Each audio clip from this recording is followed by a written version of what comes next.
So my journey has been very interesting because I was called by Reiki. I felt upon reflection that it sought me out for years. These felt like I was like, this isn't it. Like there's something I'm missing. Um, and I was working other jobs to compensate for the I wasn't making, but I needed to pay the bills. And every time really at a low point, like where am I supposed to be? Somebody in the form of like a stranger, someone who would show up at my job that I was serving in some way, or a random friend would just tell me. And it wasn't even that I was speaking on what was me, it would just be an angel in the form of some human being showing up to be like, hey, like giving me a nudge. And I didn't really feel open to it as it was being presented to me. It wasn't something that my family believed in, something I was exposed to. And it didn't, I was just kind of like, yeah, that sounds nice, but not taking those steps to try. And finally, like years, it happened so many times.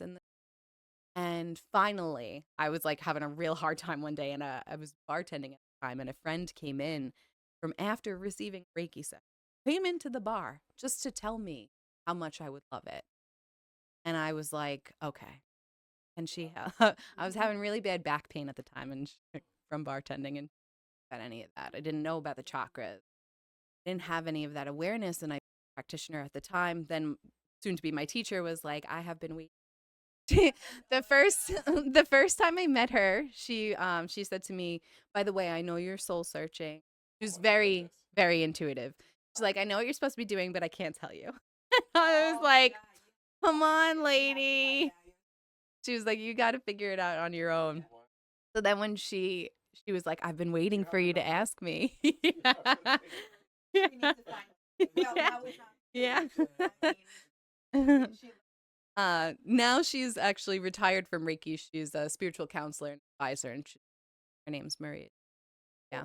But she was like, if I would have told you day one that this is what you were supposed to be doing, you would have rolled your eyes at me. Like you came in not really open, I couldn't tell you that. You would have thought I was just trying to take your money. No, it wasn't. So she taught me, and she took me more seriously, honestly. This is what you're supposed to be doing. And I was like, okay. Like it made more sense than anything else. I didn't really see I didn't picture the outcome of it, but I was going with it.